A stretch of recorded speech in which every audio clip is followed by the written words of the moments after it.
जय हिंद दोस्तों, परीक्षा मंथन में आप सभी का एक बार फिर से स्वागत है। आज हम जीएस का जो भी टेस्ट सीरीज शुरू किए हैं उसका सेकंड पार्ट देखेंगे। ऑलरेडी हमने फर्स्ट पार्ट कवर कर रखा है। जिन्होंने अभी नहीं देखा है उसको प्लेलिस्ट में जा करके फर्स्ट पार्ट पहले देख लें, फिर हम आगे बढ़ते हैं। और जैसे यहाँ पे लिखा हुआ है कि सफलता की शुरुआत हमेशा असफलता से होती है, तो परेशान न हो, टेस्ट अटेंड करें और अपने जब जितना हम टेस्ट देते रहेंगे उतना ही कॉन्सेप्ट हमारा क्लियर होता जाएगा और क्वेश्चन कहीं ना कहीं ज़्यादा से ज़्यादा सही होने लगेंगे। तो हम लोग फर्स्ट क्वेश्चन देखते हैं। फर्स्ट यानी 51 नंबर का क्वेश्चन देखेंगे, क्योंकि ऑलरेडी हमने 50 क्वेश्चन तक कवर करा रखा है। क्वेश्चन नंबर 51 देखेंगे, जिसमें लिखा हुआ है विधान परिषद के सदस्यों के निर्वाचन के संबंध में निम्नलिखित में कौन सा कथन सही नहीं है। इसमें कौन सा कथन गलत है इसके बारे में पूछा है और विधान परिषद के बारे में पूछा है, जो सदस्य होते हैं उसमें। तो फर्स्ट स्टेटमेंट है 1/3 सदस्य स्थानीय निकायों जैसे नगर पालिका, जिला बोर्ड आदि के द्वारा चुने जाते हैं, एकदम सही है। फिर सेकंड है 1/12 सदस्य के राज्यों में रह रहे 3 वर्ष से अपना स्नातक निर्वाचित करते हैं, ये भी सही है। फिर थर्ड इसमें ऑप्शन सी लिखा हुआ है 1/3 सदस्यों का चुनाव विधानसभा के सदस्यों द्वारा किया जाता है, ये भी सही है। फिर हम लास्ट स्टेटमेंट देखेंगे 1/12 सदस्यों का निर्वाचन 3 वर्ष में अध्यापन कर रहे लोग चुनते हैं, जिसमें सभी अध्यापक शामिल होते हैं। तो ये स्टेटमेंट गलत है, क्योंकि इसमें सभी अध्यापक नहीं शामिल होते हैं, इसमें माध्यमिक वर्ग के अध्यापक शामिल किए जाते हैं। तो हमारा सही आंसर हो जाएगा डी ऑप्शन, क्योंकि इसमें पूछा है कौन सा सही नहीं है, तो डी ऑप्शन गलत है, इसलिए हमारा सही ऑप्शन होगा। फिर अगला क्वेश्चन देखेंगे, क्वेश्चन नंबर 52। क्वेश्चन नंबर 52 में देखेंगे जिला न्यायाधीश नियुक्त होने के लिए निम्न में से कौन सी योग्यताएं होनी चाहिए। तो जिला न्यायाधीश बनने के लिए कौन कौन सी योग्यताएं होनी चाहिए। पहला देखेंगे, पहला स्टेटमेंट लिखा हुआ है कि वो केंद्र या राज्य सरकार में किसी सरकारी सेवा में कार्यरत ना हो, ये तो एकदम सही है। फिर उसे कम से कम 10 वर्ष का अधिकतम अनुभव हो। फिर थर्ड स्टेटमेंट है उच्च न्यायालय ने उसकी नियुक्ति की सिफारिश की हो। तो इस तीनों में देखना है कि कौन से योग्यताएं सही हैं और होनी चाहिए। तो पहला तो बिल्कुल कंफर्म है, वो केंद्र या राज्य सरकार की किसी सरकारी सेवा में कार्यरत हो। तो इसमें हम चेक करेंगे ए ऑप्शन किसमें है, तो इसमें चारों में ए ऑप्शन दिया हुआ है। तो ये फिर अगला देखेंगे, इससे क्योंकि कोई कंफर्मेशन निकल नहीं रहा है, तो सेकंड देखेंगे उससे कम से कम 10 वर्ष का अधिकतम अनुभव। तो यहाँ पे 10 वर्ष का नहीं होता है, उसको कम से कम 7 वर्ष का होना चाहिए। तो सेकंड हमारा गलत हो गया। तो इसमें जो ऑप्शन में 2 होगा वो हम कट कर देंगे, तो 1 और 2 नहीं होगा, और इसमें भी 2 है तो नहीं होगा। अब हमारे पास 2 ऑप्शन बचा है, ऑप्शन ए और ऑप्शन सी। तो फिर देखेंगे थर्ड, उच्च न्यायालय ने उसकी नियुक्ति की सिफारिश की हो, तो ये भी एकदम सही है। तो हमारी 2 योग्यताएं इसमें बन रही है, फर्स्ट और सेकंड, तो हमारा आंसर हो जाएगा सी ऑप्शन। फिर अगला क्वेश्चन देखेंगे, क्वेश्चन नंबर देखेंगे 53 में लिखा हुआ है क्वेश्चन में निम्न में से किन किन संशोधन के लिए संसद के विशेष बहुमत के साथ आधे राज्यों की स्वीकृति भी आवश्यक है। तो जैसे हमारे संविधान संशोधन में साधारण बहुमत होता है, फिर विशेष बहुमत होता है, तो वैसे इसमें पूछा है कि विशेष बहुमत के बारे में पूछा हुआ है। तो पहला देखेंगे राष्ट्रपति के निर्वाचन एवं इसकी प्रक्रिया। फिर बी ऑप्शन देखेंगे केंद्र एवं राज्य के बीच विधायी शक्तियों का विभाजन, संसद में राज्यों का प्रतिनिधित्व। तो इसमें पूछा था कि विशेष बहुमत के साथ आधे राज्यों की स्वीकृति भी आवश्यक है, किन किन संशोधन में। तो इसमें सभी में विशेष बहुमत के साथ आधे राज्यों की स्वीकृति भी आवश्यक होती है। जैसे हमारा राष्ट्रपति का अगर निर्वाचन एवं प्रक्रिया हो रही है उसमें भी होगी, केंद्र राज्यों के विधायी शक्तियों का विभाजन होगा तो उसमें भी होगा, संसद में राज्यों का प्रतिनिधित्व भी होगा तो उसमें भी इसको शामिल किया जाएगा। फिर अगला क्वेश्चन देखेंगे, क्वेश्चन नंबर हमारा है 54। क्वेश्चन नंबर 54 में लिखा है प्रियांश के संबंध में कौन सा कथन सही है। यह ऐसे रोग संक्रामक कारक हैं जिसमें केवल प्रोटीन होता है तथा न्यूक्लिक अम्ल का अभाव पाया जाता है। फिर अगला स्टेटमेंट बी देखेंगे, ये ऐसे रोग संक्रमक हैं जो न्यूक्लियो प्रोटीन के बने होते हैं, ये एक प्रकार के क्रिस्टल होते हैं, ये भी गलत है। ऐसे रोग संक्रमक हैं जो केवल प्रोटीन के बने होते हैं साथ ही न्यूक्लिक अम्ल उपस्थित होते हैं, ये भी गलत है। ऐसे रोग संक्रमक हैं जो न्यूक्लियो प्रोटीन के बने होते हैं, ये भी गलत है। तो हमारा सही ऑप्शन हो जाएगा फर्स्ट, ऐसे रोग संक्रमक कारक हैं जिसमें केवल प्रोटीन होता है तथा न्यूक्लिक अम्ल का अभाव पाया जाता है। फिर अगला क्वेश्चन देखेंगे, क्वेश्चन नंबर देखेंगे 55। इसमें सवालों से संबंधित पूछा बहुत प्रयोग विभिन्न कार्यों में किया जाता है, सवालों के उपयोग के संबंध में कौन सा सुमेलित नहीं है। तो इसमें ढूंढना है कौन सा सुमेलित नहीं है, ये सवालों के नाम हो गए और इसका उपयोग हो गया। क्लोरेला प्रकाश संश्लेषण की खोज, ये एकदम सही है। बैलोनिया जीवद्रव्य की खोज, ये भी सही है। लेमिनेरिया आयोडीन का बनाना, ये भी सही है। टेराड्रस कृत्रिम ऊन का निर्माण, ये गलत है क्योंकि कृत्रिम ऊन का निर्माण जो होता है ये होता है सारागासम नामक शैवाल से किया जाता है। तो ये ऑप्शन हमारा डी ऑप्शन गलत हो जाएगा, बाकी तीनों सही हैं। फिर अगला क्वेश्चन देखेंगे, क्वेश्चन नंबर 56 देखेंगे। इसमें कथन और कारण पूछा हुआ है। नीचे दिए गए कथन जिनमें से एक कथन और दूसरे को कारण कहा गया है। पहला अभिकथन है कि ग्लूकोज को कोशिकीय ईंधन कहते हैं।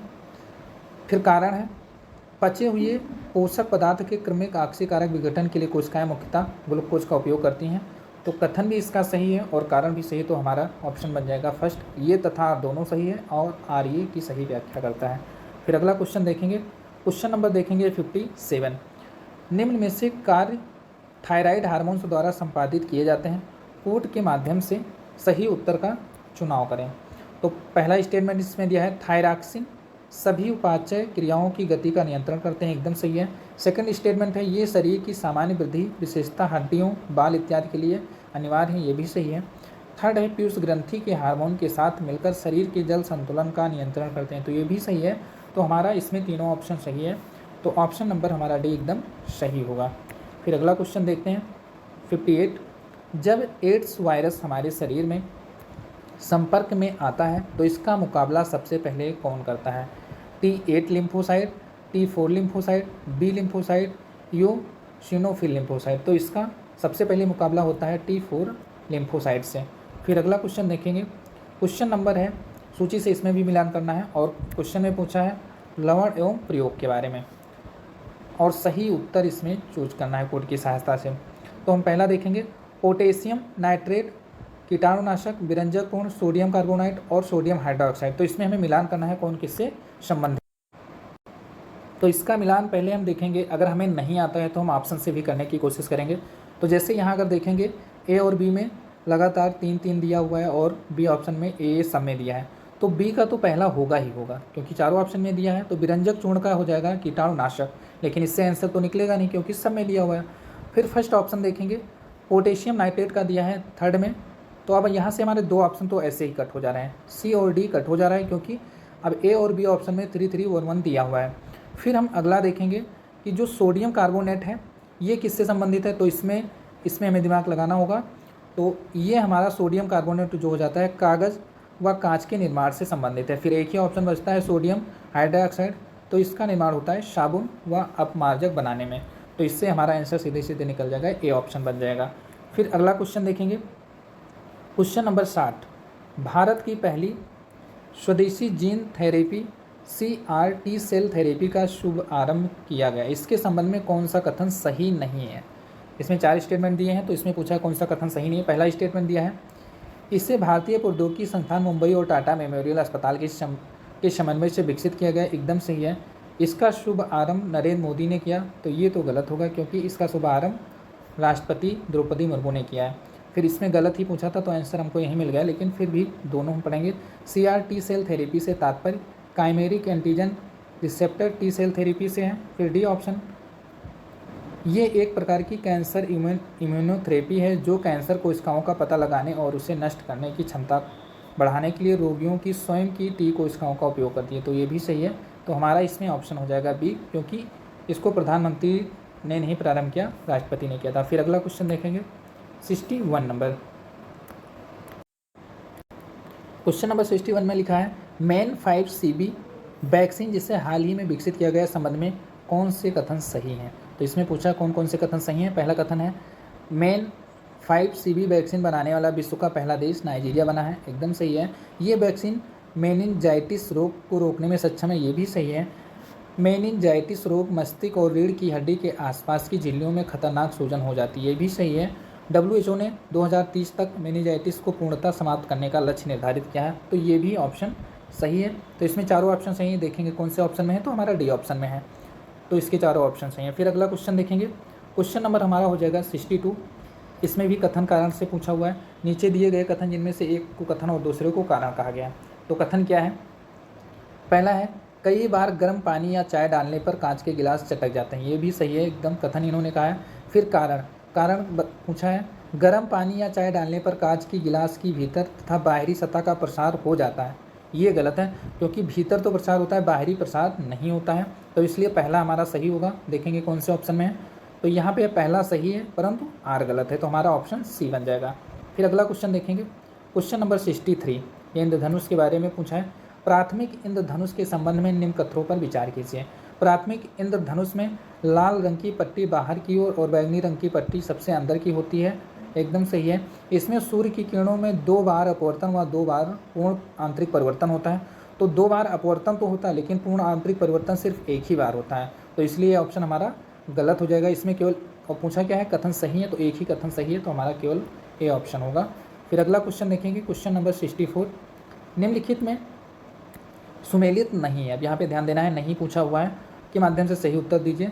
रुद्र सागर लकवा पश्चिमी तटीय क्षेत्र से संबंधित है, ये देखो तेल उत्पादक केंद्र है और ये तेल क्षेत्र है। फिर ढोलका गुजरात तट, नरी मनम पूर्व अपतटीय क्षेत्र, तो इसमें कौन सा सही नहीं है, तो पहला तो पक्का सही, रुद्र सागर लकवा पश्चिमी तटीय क्षेत्र से संबंधित है। ढोलका जो है ये गुजरात से संबंधित, सॉरी यहाँ पे एक मिस्टेक हो गया, ये क्वेश्चन हम लोग फिर से देखते हैं।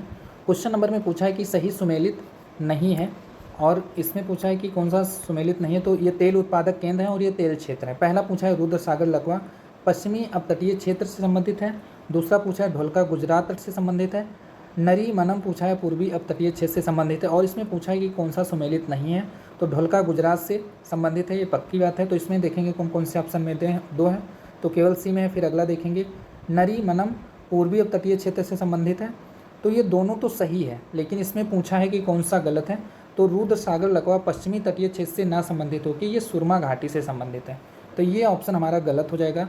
और हमसे नहीं ही पूछा है, गलत ही पूछा है, तो हमारा ऑप्शन बनेगा केवल ए यानी बी ऑप्शन बनेगा। फिर अगला क्वेश्चन देखेंगे, क्वेश्चन नंबर 65, इसमें पूछा है छोटा नागपुर पेटी के संबंध में निम्नलिखित में से कौन सा कथन सही है। इसमें कथन दिया है और सही कथन पूछा हुआ है। पहला कथन देखेंगे, इस पेटी के अंतर्गत झारखंड, उड़ीसा तथा पश्चिम बंगाल राज्यों को समाहित किया गया। छोटा नागपुर से हमेशा क्वेश्चन बनते रहते हैं, चाहे वनडे एग्जाम हो, चाहे PCS हो, चाहे ROAR हो, कोई भी एग्जाम हो। फिर अगला देखते हैं, स्टेटमेंट दूसरा है कि ये पेटी मुख्यतः प्राचीन नीस एवं ग्रेनाइट शैलों से निर्मित है, ये भी एकदम सही है। फिर तीसरा पूछ रहा है, स्टेटमेंट है कि इस पेटी में भारत की लौह एवं इस्पात पेटी भी कहा जाता है, ये भी सही है। हाँ, चौथा देखते हैं, यहाँ देश का लगभग 70% कायनाइट 80% लो आयस पाया जाता है, ये गलत है, क्योंकि 80% नहीं पाया जाता है, यहाँ 85 से लगभग 90% तक लो आयस कायनाइट पाया जाता है, तो ये ऑप्शन 4 गलत हो जाएगा। तो इसमें हम देखेंगे, सही पूछा है तो 4 इसमें दिया, ये भी गलत होगा, ये भी गलत होगा, और D में दिया ये भी गलत होगा, तो हमारा ऑप्शन सही हो जाएगा 3, सी ऑप्शन सही होगा, 1 2 3 सही है। फिर अगला क्वेश्चन देखेंगे 66, उष्णकटिबंधीय चक्रवात, यहाँ साइक्लोन के बारे में पूछा है, के संबंध में निम्नलिखित कथनों पर विचार कीजिए। उष्णकटिबंधीय चक्रवात कम दबाव वाले उग्र मौसम तंत्र जो 30 डिग्री उत्तरी तथा 30 डिग्री साउथ अक्षांशों के बीच उत्पन्न होते हैं, ये एकदम सही है। उष्णकटिबंधीय चक्रवात एक उष्मा इंजन की तरह होते हैं, जिससे ऊर्जा समुद्र सतह से प्राप्त जलवाष्प की सघन प्रक्रिया में छोड़ी गई गुप्त उत्सर्जन से प्राप्त होती है, ये भी सही है। तो ए बी दोनों सही है, और यहाँ पे कथन ने सही ही पूछा है, तो हमारा ऑप्शन सी बन जाएगा। फिर अगला क्वेश्चन देखेंगे, निम्नलिखित युग्म में से कौन सा सुमेलित नहीं है। हमें ये ध्यान रखना है कि सही पूछ रहा है कि सुमेलित नहीं पूछ रहा है, तो यहाँ सुमेलित नहीं है पूछा है। तो इसमें राजधानी देखेंगे, नाइजीरिया की राजधानी अम्बुजा, अंगोला की राजधानी बमाको, बोत्सवाना की गैबोरोन, और जाम्बिया की राजधानी लुसाका। तो इसमें आप लोगों को बताना है कि कौन सा सही नहीं है।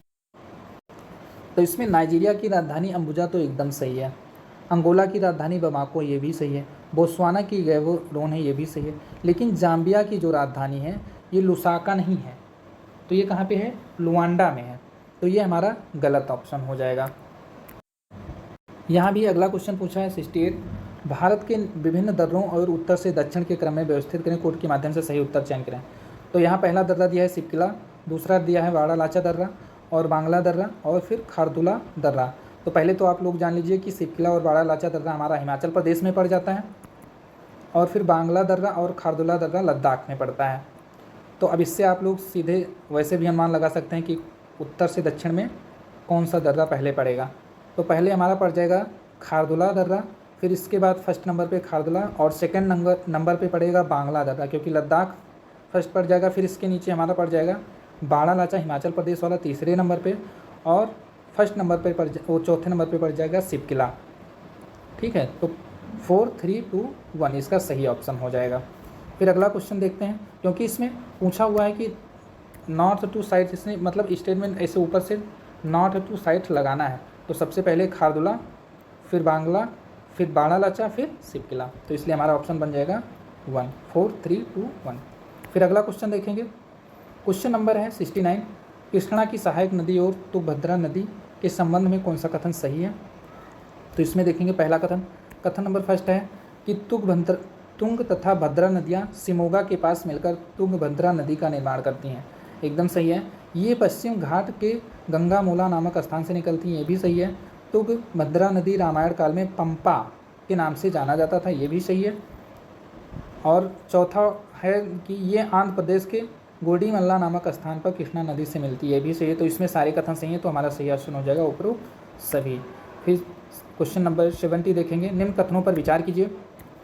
अल्जीरिया, ट्यूनीशिया, लीबिया, मिस्र आदि देशों की सीमा भूमध्य सागर से स्पर्श करती है, तो एकदम सही है।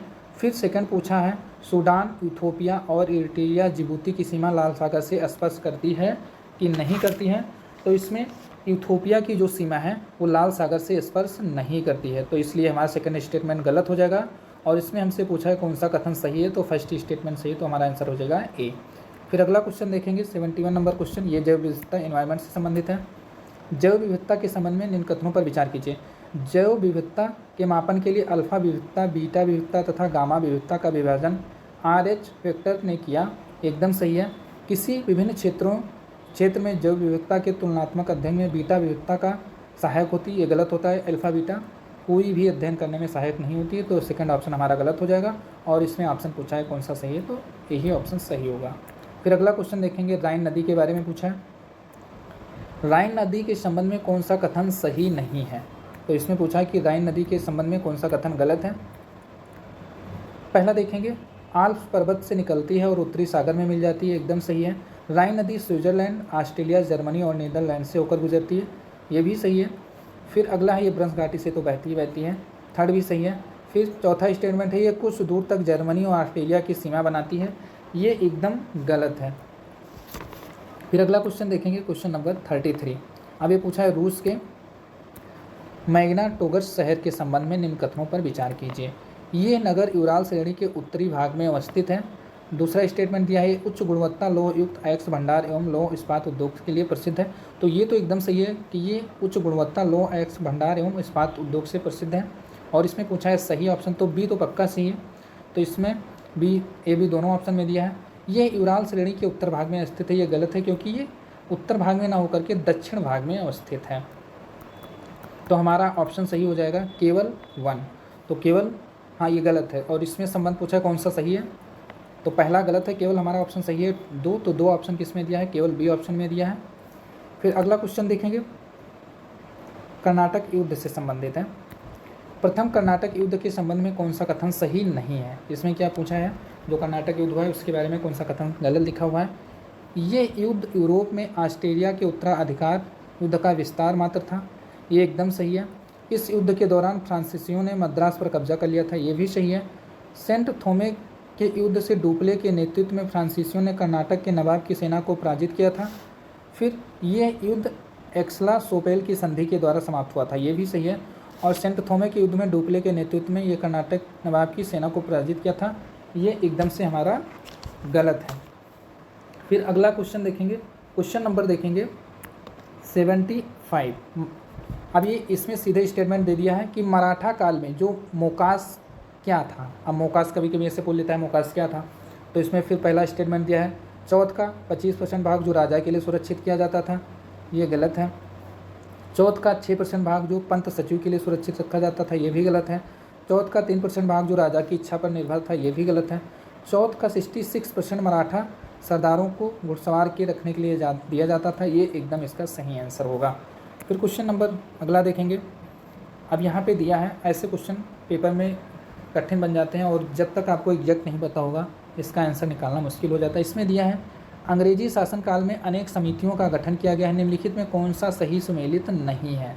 तो इसमें जो 4 समितियाँ दी हैं, इसमें कौन सी समिति गलत है, इस पे हम लोगों को देखना है। पहली समिति है निकोलसन समिति, कीमत में उतार चढ़ाव पर रोक के लिए। फिर दूसरी है हॉलैंड समिति, उद्योग से संबंधित है, तो ये तो एकदम सही है। और फिर पूछा है पील समिति पूछा है केंद्र सरकार तथा प्रांतीय सरकार के बीच का विभाजन से संबंधित है, ये भी सही है। हमें ध्यान रखना है सही सुमेलित नहीं पूछा है। फिर लिन-लिथगो आयोग कृषि की स्थिति में सुधार के लिए, तो एकदम सही है।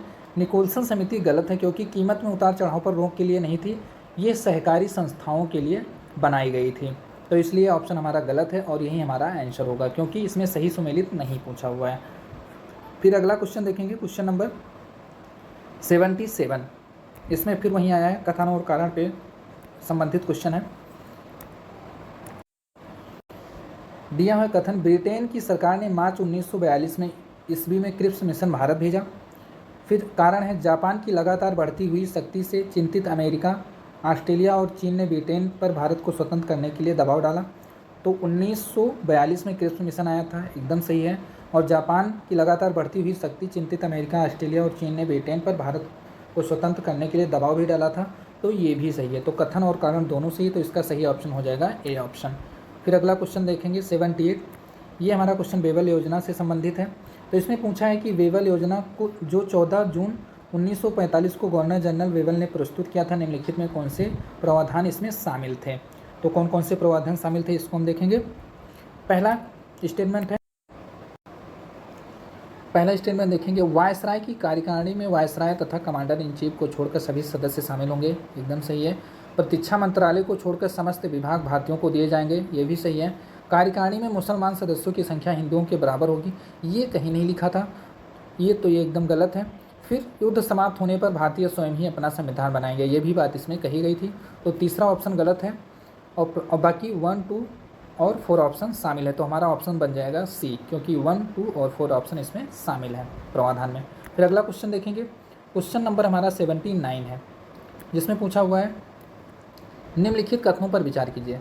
द रेडिकल डेमोक्रेटिक पार्टी की स्थापना 1940 में हुई, इसमें सोमेननाथ तथा टैगोर ने किया था, ये गलत है एकदम। फिर वॉल्शेविक लेनिस्ट पार्टी की स्थापना 1941 में एम एन राय ने की थी, ये भी गलत है, तो दोनों ऑप्शन हमारे गलत हैं। और इसमें पूछा कि में से कौन सा कथन सही है, तो ना तो 1 सही है ना तो 2 सही है, तो इसमें डी ऑप्शन हमारा बन जाएगा। फिर अगला क्वेश्चन देखेंगे, क्वेश्चन नंबर 18। निम्नलिखित कथनों पर विचार कीजिए। भारत में प्राचीनतम सिक्के 5वीं शताब्दी ईसा से पूर्व प्राप्त होते हैं, जिन्हें आहा सिक्के कहा जाते हैं। जैसे निम्न कथनों पर विचार जैसे क्वेश्चन आया, तो सबसे पहले हमें नीचे जाके देखना है कि कथन सही पूछा है या गलत पूछा है। तो यहाँ पे अगर हम ध्यान देंगे तो इन्होंने उपयुक्त कौन सा कथन सही के बारे में पूछा है, तो हमें पढ़ते वक्त ही ध्यान रखना है कि हमें सही कथन पे ध्यान देना है। तो फर्स्ट हम देखेंगे स्टेटमेंट क्या है, भारत में प्राचीनतम सिक्के 5वीं शताब्दी ईसा पूर्व से प्राप्त होते हैं, जिन्हें आहत सिक्के कहे जाते हैं, एकदम सही स्टेटमेंट है। फिर सेकंड देखेंगे, इन्हें आहत इसलिए कहा जाता है क्योंकि ये धातु के टुकड़ों पर पेड़, मछली, सांड, हाथी, अर्धचंद्र आदि ऐसी किसी वस्तु की आकृति ठप्पा मारकर बनाए जाते थे, तो ये भी सही है। तो इसमें सही ही पूछा था, तो हमारा ए बी दोनों सही होगा। फिर अगला क्वेश्चन देखेंगे, क्वेश्चन नंबर 81। अब यहाँ पे देखेंगे तो लिखा हुआ है गुप्त राजवंश के बारे में पूछा हुआ है। गुप्त राजवंश के संबंध में निम्न कथनों में से कौन सा कथन सही है, यहाँ भी सही कथन ही की बात की है। तो पहला देखेंगे, चंद्रगुप्त प्रथम ने 319 ईस्वी में गुप्त संवत चलाया, एकदम सही है।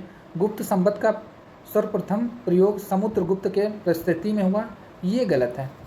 फिर क्योंकि ये चंद्रगुप्त फर्स्ट के ही परिस्थिति में हुआ था। फिर अगला है, समुद्रगुप्त के प्रयाग परिस्थिति में गंगा अवतरण का उल्लेख मिलता है, तो ये सही बात है, इसमें उल्लेख मिलता है। और चौथा है, गुप्त शासकों ने कुमारगुप्त ने सर्वाधिक अभिलेख एवं सर्वाधिक प्रकार के सिक्के चलाए, ये भी सही है। तो हमारा ऑप्शन बन जाएगा ऑप्शन नंबर वी, क्योंकि इसमें 1 सही है और 3 सही है और 4 ऑप्शन सही है, तो इसका ऑप्शन हो जाएगा वी। क्वेश्चन नंबर 82 देखेंगे, नालंदा विश्वविद्यालय के संबंध में कौन सा कथन सही है। ये बौद्ध शाखा हीनयान की शिक्षा का प्रमुख केंद्र था, ये एकदम गलत है क्योंकि हीनयान की शिक्षा का नहीं महायान की था। ह्वेनसांग ने समय नालंदा के कुलपति चंद्रकीर्ति थे, ये भी गलत है क्योंकि उस समय शीलभद्र थे। फिर राहुल मित्र, वीरेंद्र देव, चंद्रभूमि जैसे यहाँ के विद्वान चीन या तिब्बत गए थे, ये भी गलत है। फिर अगला देखेंगे, धर्मपाल ने नालंदा का पुनरुद्धार किया और इसका खर्चा पूरा कराने के लिए 200 गाँवों को क्या कर दिया था, अलग कर दिया था, तो ये ऑप्शन एकदम सही है। धर्मपाल ने नालंदा का पुनरुद्धार किया और इसका खर्चा पूरा कराने के लिए 200 गांव अलग कर दिए थे। अगला क्वेश्चन देखेंगे, भारत में आने वाले विदेशी यात्री निकोली कोंटी के संबंध में कौन सा कथन सही नहीं है, मतलब गलत कथन देखना है। विजयनगर आने वाला प्रथम विदेशी यात्री ये विदेशी यात्री था, ये एकदम सही है। ये स्पेन का निवासी था, एकदम गलत है क्योंकि ये स्पेन नहीं इटली का निवासी था निकोल कोंटी। तो ये हमारा ऑप्शन क्या हो जाएगा, गलत हो जाएगा। ये विजयनगर के शासक देवराय द्वितीय के शासनकाल में भारत आया। इसने विजयनगर कालीन दास प्रथा का विस्तृत वर्णन किया था। तो यहाँ पे ध्यान देंगे, पूछा है कौन सा कथन सही नहीं है, तो दूसरा गलत है। और ये विजयनगर के शासक देवराय द्वितीय के समय नहीं आया था, ये फर्स्ट के समय आया था। तो दूसरा और तीसरा कथन गलत है। और पहला और चौथा क्या है, सही है। तो इसमें पूछा है कौन सा कथन सही नहीं है, तो दूसरा और तीसरा कथन सही नहीं है। तो ये ऑप्शन हमारा बन जाएगा ए।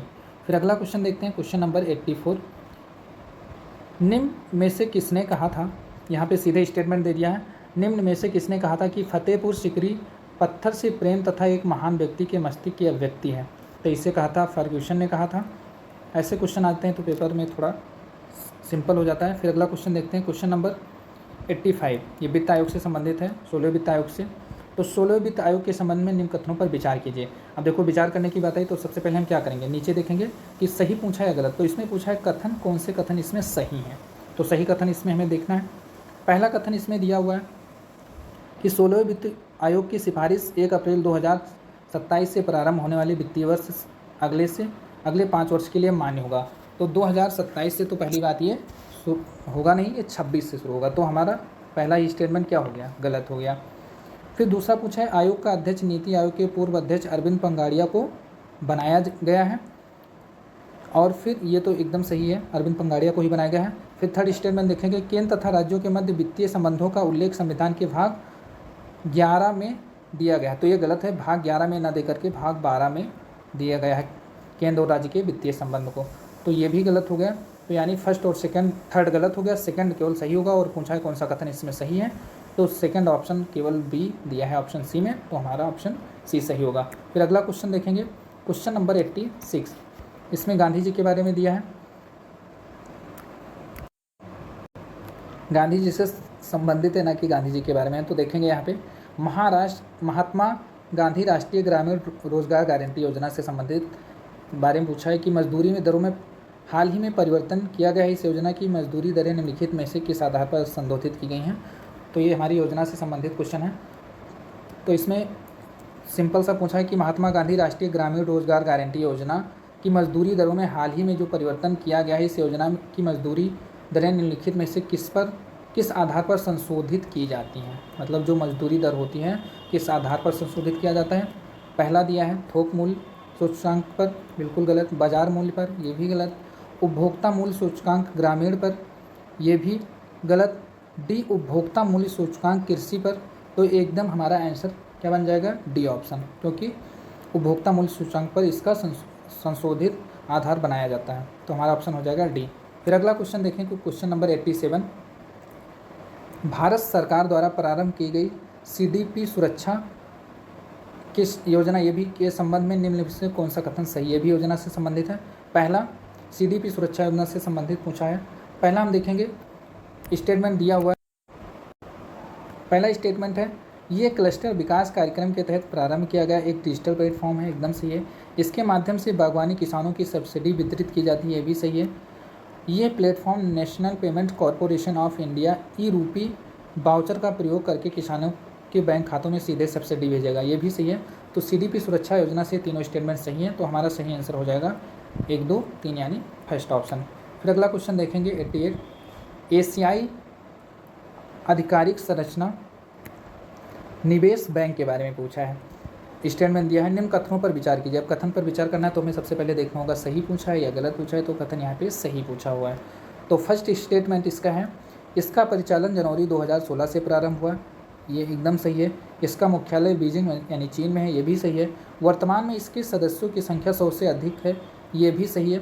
इसमें एशिया से बाहर कोई सदस्य नहीं है, तो ये गलत है। इसमें कई सदस्य एशियाई देशों के बाहर भी हैं। तो हमारा सही ऑप्शन हो जाएगा 1, 2 और 3। तो इसका ऑप्शन बनेगा बी ऑप्शन। फिर अगला क्वेश्चन देखेंगे, क्वेश्चन नंबर 89। 89 में पूछा हुआ है कि माल के आयात हेतु विदेशी विनिमय की स्वीकृति निम्न में से कौन करता है? भारतीय रिजर्व बैंक बिल्कुल नहीं करता है, वित्त मंत्रालय ये भी नहीं करता है, विदेश मंत्रालय ये तो बिल्कुल नहीं करेगा। तो हमारा कौन करेगा? विनिमय बैंक, क्योंकि इसीलिए बनाया ही गया है माल के आयात हेतु विदेशी विनिमय की स्वीकृति के लिए। तो इसका सही आंसर हो जाएगा विनिमय बैंक। फिर अगला क्वेश्चन देखेंगे 90 नंबर। अब इसमें पूछा है डाटा, इसमें आपको डाटा याद ही होना चाहिए। खाद्यान्न उत्पादकता के संबंध में कौन सा कथन सुमेलित नहीं है, यानी सही नहीं पूछा है, इसमें कौन सा सुमेलित नहीं पूछा है। तो पहला है 2017 और 18 वर्ष में 2335 के ग्रह हेक्टेयर, एकदम सही है। 2018 और 19 में 2286 के ग्रह हेक्टेयर, ये भी सही है। 2020 और 21 में 2401 के ग्रह हेक्टेयर, ये एकदम गलत है, क्योंकि ये 2400 ना होकर के 2026 के ग्रह हेक्टेयर होगा। फिर 20 और 21 और 22 में पूछा है 2419, ये भी सही है। तो हमारा इसमें पूछा है कौन सा गलत है, तो सी ऑप्शन इसका क्या हो जाएगा? गलत आंसर हो जाएगा। फिर अगला देखेंगे क्वेश्चन नंबर 91 में पूछा है अपर्याप्त प्रतिनिधित्व का सिद्धांत निम्नलिखित में से किस अनुच्छेद के साथ संबंधित है? तो अपर्याप्त प्रतिनिधित्व का सिद्धांत अनुच्छेद 16 सबसेक्शन 4 में दिया गया है। फिर अगला क्वेश्चन देखेंगे क्वेश्चन नंबर जेनेटिक इंजीनियरिंग में निम्न में से किसका प्रयोग होता है? माइटोकॉन्ड्रिया का, राइबोसोम का, लाइसोसोम का कि प्लाज्मिड का? तो होता है हमारा डी ऑप्शन हो जाएगा, प्लाज्मिड का प्रयोग होता है जेनेटिक इंजीनियरिंग में। फिर अगला क्वेश्चन देखेंगे 93। अब यहाँ पे क्वेश्चन थोड़ा सिंपल है, तो हम थोड़ा जल्दी करा रहे हैं। फिर अगला क्वेश्चन देखेंगे 93 में क्या पूछा है? भारतीय संविधान में संविधान की व्याख्या करने का अधिकार दिया गया है, किसको दिया गया है? तो इसमें उच्चतम न्यायालय को, उच्च न्यायालय को, उच्चतम एवं उच्च न्यायालय दोनों को, तो उच्चतम एवं उच्च न्यायालय को दोनों को दिया गया है संविधान की अधिकार को व्याख्या करने के लिए। फिर अगला क्वेश्चन देखेंगे क्वेश्चन नंबर, यहाँ पे अब देखो साइंस से है। धातु सुचालक होती है क्योंकि इनमें विकिरण की सतह होती है, इनके अणु आसपास में मिले होते हैं, ये भी गलत है। ये स्वतंत्र इलेक्ट्रॉन रखते हैं, ये एकदम इसका सही आंसर होगा। धातु सुचालक होती है क्योंकि ये वह स्वतंत्र इलेक्ट्रॉन रखते हैं। अगला क्वेश्चन है कौन से युग्म सुमेलित हैं? पहला दिया है स्टैची कमीशन अकाल आयोग से, ये एकदम सही है। हॉर्टेग कमीशन शिक्षा से संबंधित है। फ्रेजर कमीशन पुलिस सुधार से संबंधित है। तो इसमें तीनों कमीशन सही है, तो इसका आंसर हो जाएगा 1, 2, 3 आंसर बन जाएगा। फिर अगला क्वेश्चन देखते हैं क्वेश्चन नंबर 96। उत्तर प्रदेश संस्कृत संस्थान की स्थापना हुई थी 1950 में? नहीं, बिल्कुल नहीं हुई थी। 1985 में, 1976 में, 1955 में। तो उत्तर प्रदेश संस्कृत संस्थान की स्थापना हुई थी 1976 में किया गया था। फिर अगला क्वेश्चन देखेंगे क्वेश्चन नंबर 97। मार्स रोग का संबंध है धान से, मटर से, नींबू से, आम से? तो मार्स रोग का संबंध है मटर से संबंधित है। फिर अगला क्वेश्चन देखेंगे क्वेश्चन नंबर 98। इसमें पूछा है मगरमच्छ प्रजनन परियोजना की शुरुआत किस वर्ष की गई? 1993 में, 1992 में, 1972 में कि 1975 में? तो मगरमच्छ प्रजनन परियोजना शुरू की गई 1975 में। फिर अगला क्वेश्चन देखेंगे क्वेश्चन नंबर 99। पादप जीवाश्मों का अध्ययन किया जाता है पैनियोलॉजी के तहत, पैथोलॉजी के तहत, या पोलियो बॉटनी के तहत कि फाइकोलॉजी के तहत? तो पादप जीवाश्मों का अध्ययन किया जाता है पैलियो बॉटनी के तहत किया जाता है। फिर अगला क्वेश्चन देखेंगे, आज का लास्ट क्वेश्चन है क्वेश्चन नंबर 100। निम्न में से कौन सा देश दोहरे रूप से भू आबद्ध है, मतलब लैंडलॉक कंट्री है और 2 देशों से ये घिरा हुआ है? तो इसमें दक्षिणी सूडान, इक्वाडोर या लिंचेस्टीन?